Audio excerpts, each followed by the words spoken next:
ठंडी के टाइम पे है ना, शेकोड़ी लगाते जलाते, तो वो टाइम पे हम लोग के आग में हाथ डाल देंगे नहीं ना, हम लोग दूर से ऐसे सेकते, दूर से, वो रेडिएशन, वो क्या है, रेडिएशन के माध्यम से वहां से यहाँ पे हीट आ रही है। हमारा सूरज है, ये सूरज जो है ना, इसकी जो किरणें पड़ रही है, यूवी किरणें है, किरणें जो पड़ रही है, वो क्या है, रेडिएशन की वजह से।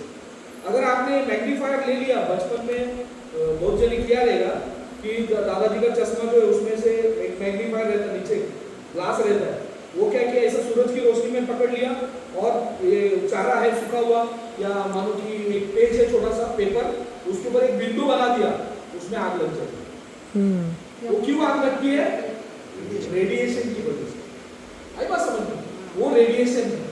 तो बाय चांस अभी आपने इसमें व्हाट्सएप में भी देखा रहेगा कि कार में आपने बॉटल रखा हुआ है, वो बॉटल जो है ना, उसमें से रेडिएशन जो है ना कनेक्ट कर लेगा, ये इस साइड वाले बंद रहा है ज्यादा मात्रा में, वहां पे जो फ्लेमेबल मटेरियल यहाँ पे है और उसका जो है डॉट इसके ऊपर गिर रहा है, तो इसमें भी आग लगने की संभावना है। आप पॉलीथीन है ना छोटी, जो फूड पैकेजिंग के लिए भी यूज करते हैं, तो उसके लिए गलत है वो, लेकिन हमारे यहाँ पे बहुत सारी जगह पे जो बनाते हैं खाना, उसमें ही पैक करके देते हैं। वो पॉलीथीन है ना, उसमें अगर पानी भर लिया आपने, उसको टाइट कर लिया और उसको अगर सूरज की किरणें उसमें से पास की ना, उससे भी आप आग लगा सकते हो। है बस, अगर ग्लास का कोई टुकड़ा गिरा हुआ है मोटा सा, उससे सूरज की किरणें आ रही है, उससे भी आग लग सकती है। आईना, बड़ा आईना बना दिया आपने, बड़ा आईना बना दिया जो ऐसा मुंह हो सकता है, आपने सूरज की किरणें पकड़ ली और जो परावर्तित हो रही है वो जिस जगह पे डालोगे ना, उधर बड़ा दरवाजा भी रखोगे ना, वो भी जल जाएगा, जलना चालू है, क्योंकि वो रेडिएशन है। बस समझ में, ओवन में हम लोग खाना रखते हैं अंदर, उसमें क्या आग है क्या, नहीं, वो खाना जो है ना पक जाता है, क्यों, रेडिएशन की वजह से। तो ये हीट ट्रांसफर होने के माध्यम से, कंडक्शन, कन्वेक्शन, रेडिएशन, इसके माध्यम से भी आग लगने की संभावना ज्यादा होती है। अभी आग लगती है तो उसके 4 स्टेप रहते हैं। क्या रहते हैं, 4 स्टेप है।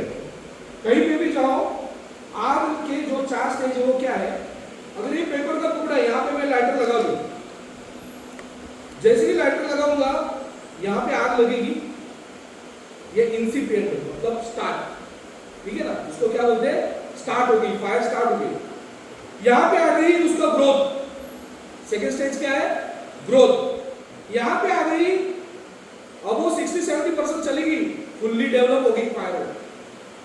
और ये मैं पेपर अभी यहाँ पे डाल दूंगा, है कि नहीं, अभी यहाँ पे डाल दूंगा, तो कल 3 बजे तक ये चालू रहेगा आग, है कि नहीं, कब तक चालू रहेगा, पेपर जब तक उसमें फ्यूल अवेलेबल है। अभी हम लोग साइंस सीखते हैं, तो जब तक फ्यूल अवेलेबल है तब तक ही वो चलेगा, बाद में वो बुझ जाएगा। और जब भी बुझेगा तो उसको बोलते हैं डीके, मतलब खाली कार्बन बचेगा, है बस काला काला। तो 4 स्टेज है, एक तो इंसिपिएंट है, दूसरा ग्रोथ है, तीसरा फुल्ली डेवलप है और चौथा डीके होता है। लेकिन मानो कि यहाँ पे पूरा मैंने न्यूज़पेपर भर के रखा हुआ है, रद्दी बेचने वाला हूँ, 50-60 केजी का यहाँ पे मैंने रख दिया है, और ये उसके ऊपर मैंने जलाऊं, उसके ऊपर मैं डाल दूं, तो वो इंसिपिएंट हो जाए, उसमें आग लगेगी। मतलब फ्यूल कितनी मात्रा में है, वो कौन से भी स्वरूप में हो सकता है, उसके हिसाब से। जैसे कि हम लोग स्टेजेस पे काउंट करते हैं, जब भी आग लगती है तो पहले हम लोग मुआयना करना पड़ता है कि आग किस वजह से लगी है, कहाँ पे लगी है, ठीक है, कौन सी चीजें जल रही है, तो उसके हिसाब से हम लोग आगे का प्रोसीजर फॉलो करते हैं। तो उसमें हमें मालूम पड़ता है कि कौन से स्टेज में है, इंसिपिएंट स्टेज है, ग्रोथ में है, फुल्ली डेवलप में है, या डिके में है, ठीक है ना। इतना समझ में आ गया सबको। तो 4 स्टेज है, वो लिख के लो,